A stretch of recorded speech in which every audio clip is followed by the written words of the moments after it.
The seventh sunset. The night after Zolaira spoke with the sun's shadow was the longest night she had ever known. The village of Ayamoville slept quietly beneath a sky full of silent stars. Small cooking fires faded into glowing embers, and the distant sound of insects filled the air like a whispering choir. But Zolaira could not sleep. She lay on a woven mat inside her mother's hut, staring at the ceiling made of palm leaves. The shadow's words echoed in her mind. "You must decide before the seventh long sunset." Those words echoed in her mind. "You must decide before the seventh long sunset." 7 sunsets. That was all the time she had. If she returned the sun's memory, the long golden evenings that blessed their land would vanish forever. The crops might fail. The village might grow poorer. But if she did nothing, the sun would remain wounded, and its shadow would remain trapped between earth and sky. Zolaira slowly sat up. Outside, the moon hung low over the hills, bathing the village in pale silver light. She stepped quietly out of the hut so she wouldn't wake her mother. The night air was cool, and the hill where she first met the shadow stood in the distance like a silent witness. Zolaira knew something now that no one else in the village knew. Their ancestors had stolen something from the sky, and the sky had been searching for it ever since. The elders' secret. The next morning, Zolaira went to the circle of elders. They sat beneath the great baobab tree in the center of the village, where all important decisions were made. Their faces were old and lined like cracked earth after drought. They watched her approach. One elder spoke. "Why has a young girl come to the council before the sun is high?" Zolaira swallowed. Her heart pounded in her chest. But she spoke anyway. "Our village did something long ago," she said. "Something to the sun." The elders exchanged glances. Another elder leaned forward slowly. "Who told you this?" Zolaira hesitated. "The shadow of the sun."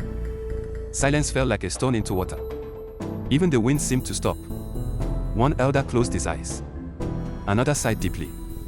And the oldest among them spoke in a tired voice.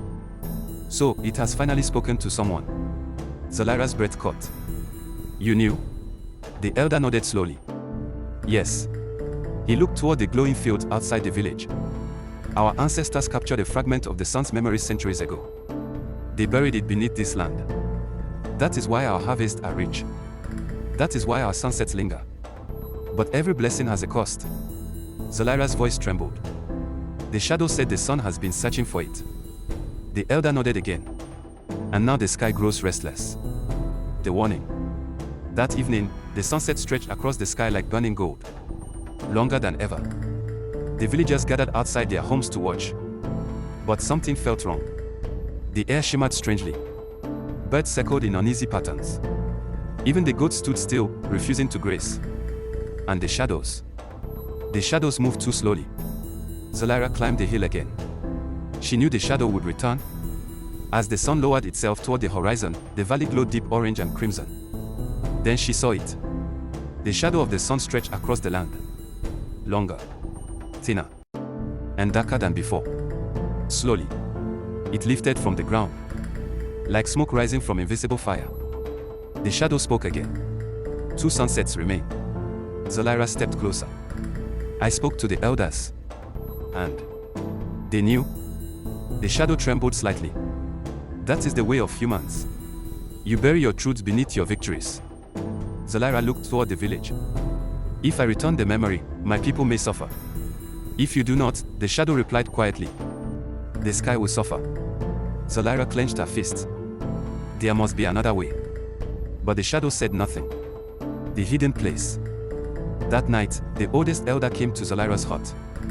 He carried a small lantern. Its flame flickered like a nervous heartbeat. "Come," he told her. "I will show you where the memory sleeps." They walked beyond the village, past the farms, past the old riverbed, until they reached a lonely patch of earth surrounded by ancient stones.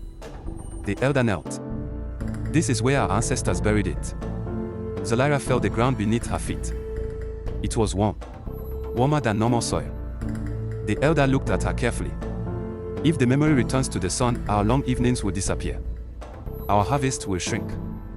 But perhaps," he sighed, "perhaps it is time the sky healed." Zolaira stared at the earth.